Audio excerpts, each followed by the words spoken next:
I am Orlando, and this is Sin City Cycling. And this is another episode of Tech in My Kitchen. Today's tech show, we are going to be replacing the rims on both bikes, actually. I've gotten some rims from our fellow Sin City Cycling, Nick. He was nice enough to give me a sweet deal on these rims that I could not pass up. I had to order some tubes with a 60 millimeter valve. These are 50 millimeter rims, so I needed those tubes in order to be able to service and use these. So that's what we're going to do today. So I'll be replacing brake pads on my Venge, rims on my Venge. We're going to take the Venge rims and put them on Frankenstein here, or Frank for short, and let's get started.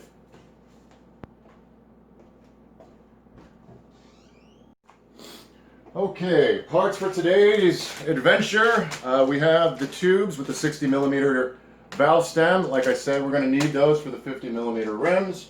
I have new brake pads that took forever to come from China. I think I paid like $6 from those, but you can see it's got the Chinese on there, and they are from AliExpress, even though I ordered them from Amazon. So we'll see how good they work.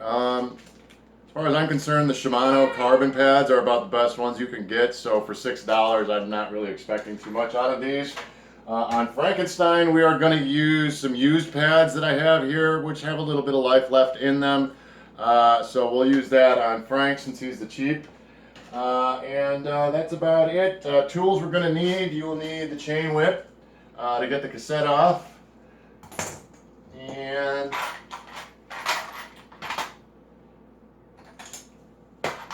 some torque bits to replace the brake pads, and I think that's about it. So let's go ahead and get started taking things apart. Are you done, Daddy?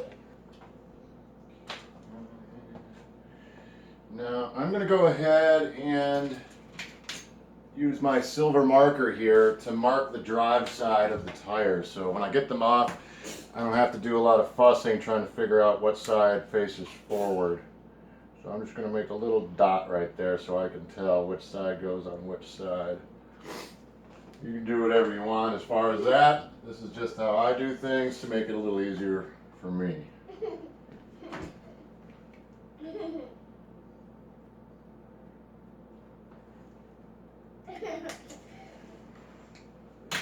Alright, first thing I'm going to do is go ahead and remove the cassette.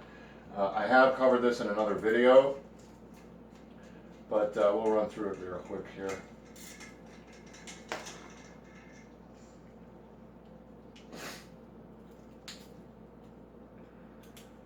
Okay, tools you're going to need. Chain whip. Cassette key.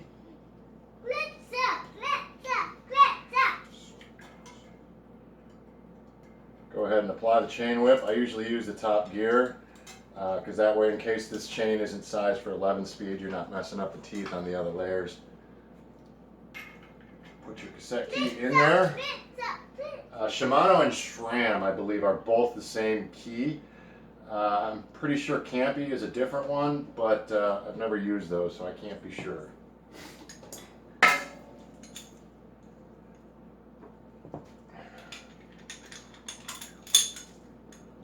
Now essentially what the chain whip is doing is holding the cassette so I can unloosen this nut here that holds the cassette on. And that's all it takes, is just that one little turn. And we have freed the cassette. Go ahead and remove your chain whip. I'm going to leave the chain whip out because I'm going to need it on Frankenstein here shortly after we finish this. I usually put it upside down because it's going to go back on in that order. So don't worry if you lose the order, it's not really that big of a deal.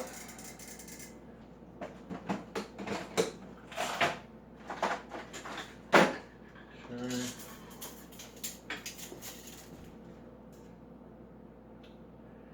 And that is about 1.5 inches.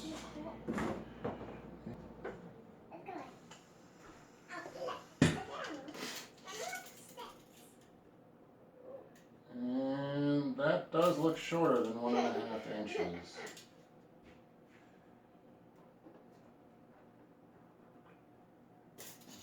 hopefully it'll fit because it's supposed to be 4 and 11. So,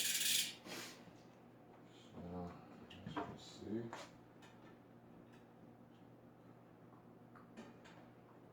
Yeah, they look close enough, so I'm going to go ahead and attempt the install. And worst case scenario, we'll just have to undo it. Okay.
Alright, now that I have it partially inflated, I want to go around and make sure that the tire is seated properly. I had an issue with Frankenstein last weekend where it wasn't, and it hopped through my whole ride, which was not ideal.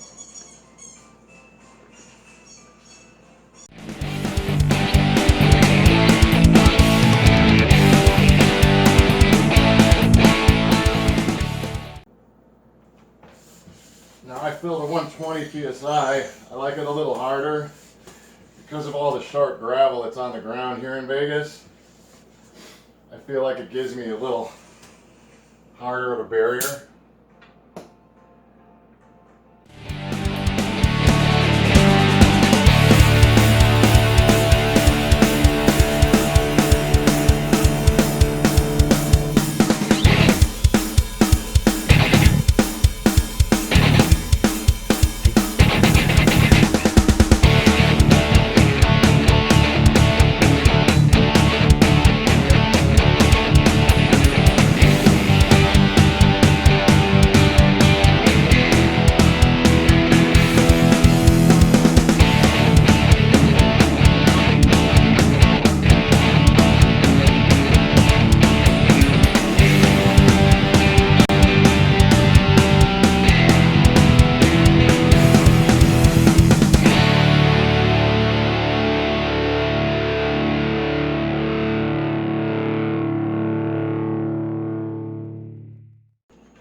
Ahead and seat the first bead. You can use a tool for this, but I'll use my hands just because it's easy.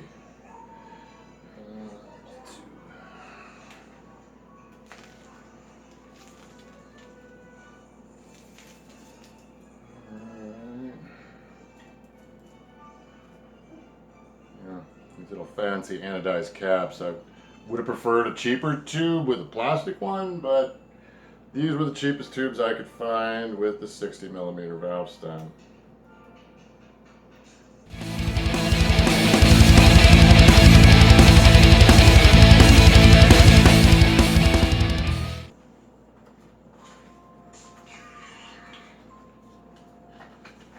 I don't know if you could hear what she's watching back there, but it's this dog channel that includes like Elmo dolls and stuff. I have no idea how this guy has 24 million views. 24 million with beagles. My daughter just loves it. So I don't get it, but yeah, there's some people out there really killing it with some really ridiculous stuff. Shows how much I understand about YouTube.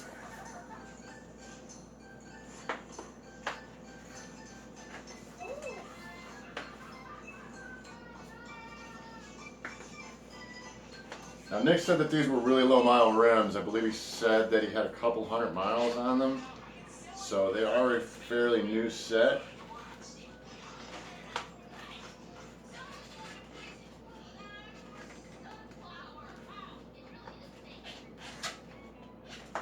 Alright, there we go.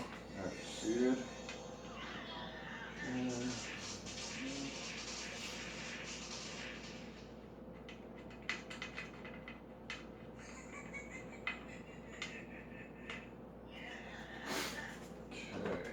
So I do 120 in the rear and 110 in the front. I do the rear a little bit more pressure than the front, well, because you're sitting on the rear tire, so it needs a little more support than the front does. And I'm going to set my pump to 110.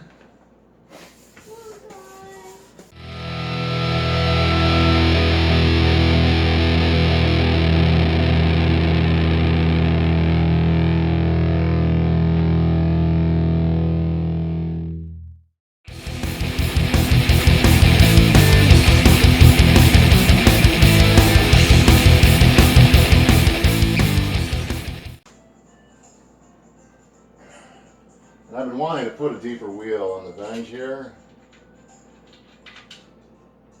Nick just happened to have what we needed. Alright. And here we have the finished product. Like I said, I still need to replace the brake pads, so we'll go over that here in a minute. I'm going to go ahead and switch out Frank's rims. Oh, excuse me, and we will go from there. So let me set this aside, and I will take Frank's wheels off. Frank, you are up. Now, here is our cheap AliExpress build that you saw Nick and I do. These are the DT Swiss rims, which, you know, if you watched the first couple of build videos, you know that I'm not very fond of. They are very heavy. Right now, in this iteration of the Frankenstein build, he weighs 16.8 pounds. So let's go ahead and swap on our old Vendrims, which I believe are 1,500 grams, and we'll see where the weight ends up after.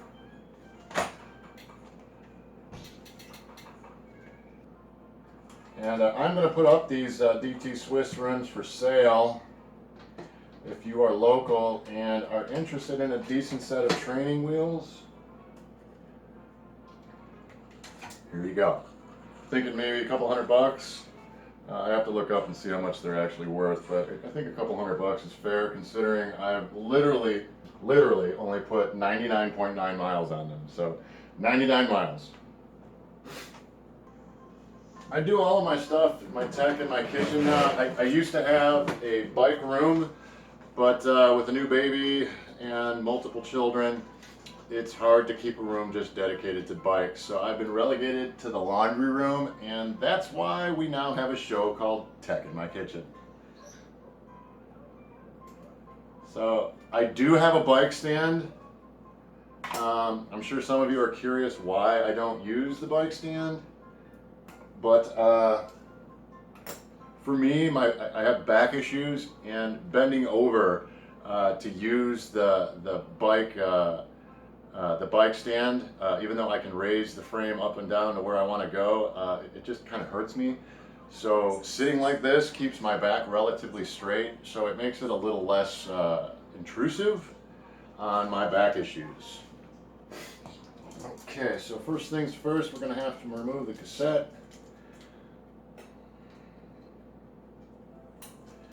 Okay. Key. Wrench. You can dodge a wrench, you can dodge a ball.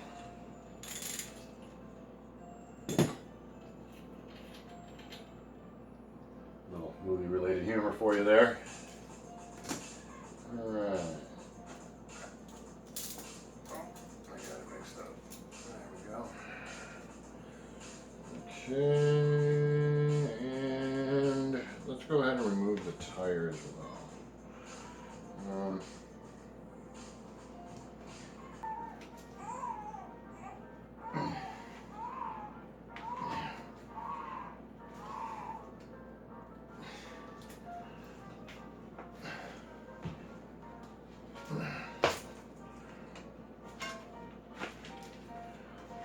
Dang, that sucker's on like good. Okay, and you know what? I'm gonna mark this too before I take it off. And what did I do with the silver marker? Gotta put it back to the place to where I could find it again. But no. Oh no, there you are. That place. So let's go ahead and mark drive side, because these are directional.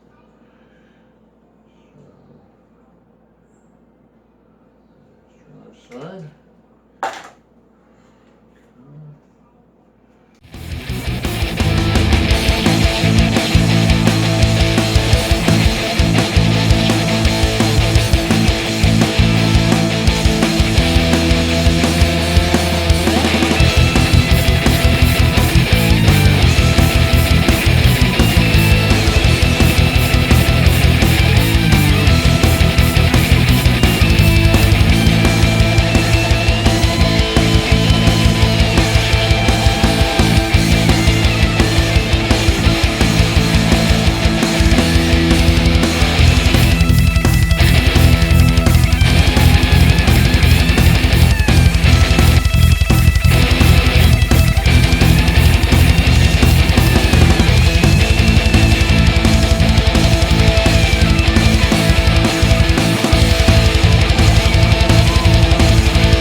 And during the montages, maybe you guys got different music you'd like to hear. You know, lately I've been using Static X because they just released a new album, and I really like Static X. So I'm sure not everyone else feels that way. So maybe I could use something more Or liked, I guess, is what I'm looking for. Anyway, let me know down in the comments below if there's a different type of music you'd like to hear. We're not really big enough to be monetized, so I guess I don't care about the copyright strikes for now. Maybe one day when we are big, like say a Tavares or a Doug DeMuro, then we can use music that doesn't get us in trouble. But until then, we'll use what we want to use.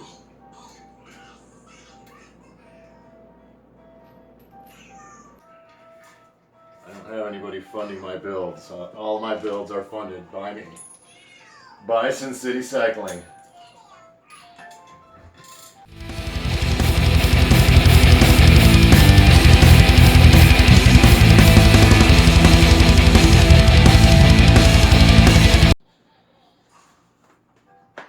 You need to make damn sure that you are not pinching that tube, or you will be doing this again right after you do it once.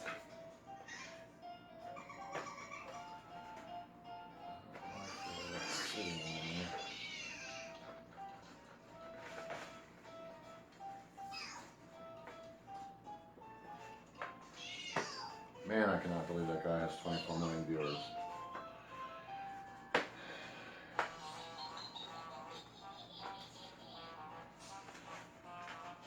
Maybe if I had dogs working on my bike, maybe I could have 24 million viewers.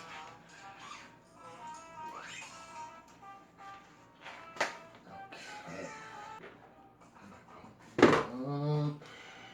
I will bump you up. Some 90s jokes for you, old people. I'm not really very funny, so don't mind me and my jokes. I'm not known for my funniness.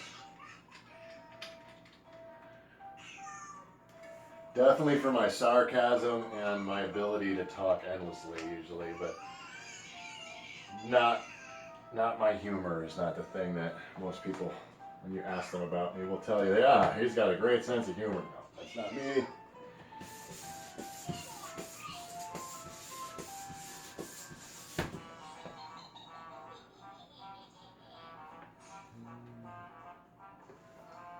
Looks good for my yard.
right. Let's take a quick look at how that looks, and we'll move on to the brake pads after I clean up some of these tools.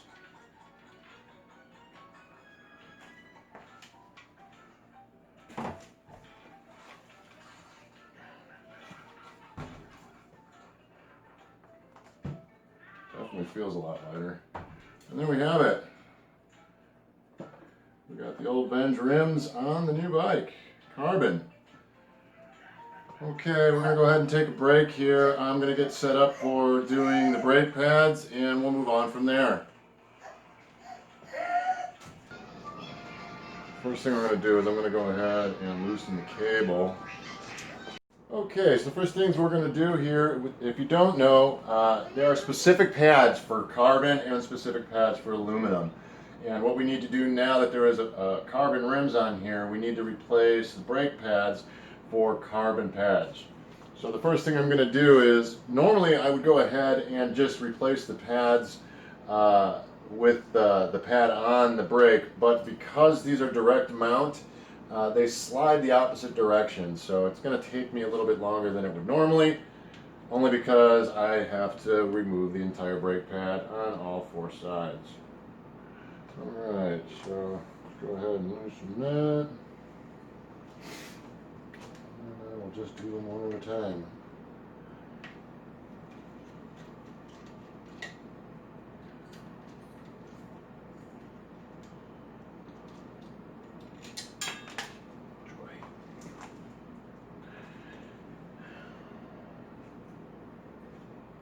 Okay, since some of you are unfamiliar with the regular rim brakes and direct mount brakes, I figured I'd touch on what the difference is. Okay, now right now we're looking at the direct mount brakes, which mount directly to the fork. You can see that it is a two-piece construction here. Okay. Now we move over here to my Venge.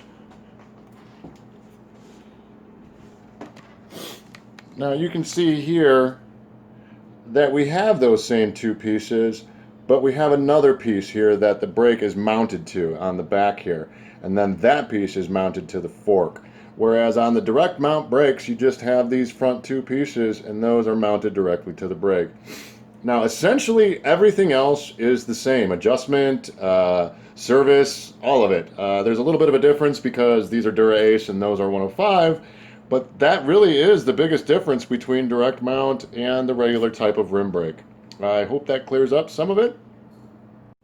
Okay, and that is pretty much it. I have some minor adjustments to make on the Frankenstein bike, but I'll go ahead and do that off camera. I'm not going to bore you with it twice. I really appreciate you stopping by for another Tech in My Kitchen. As always, I am Orlando. This is Sin City Cycling.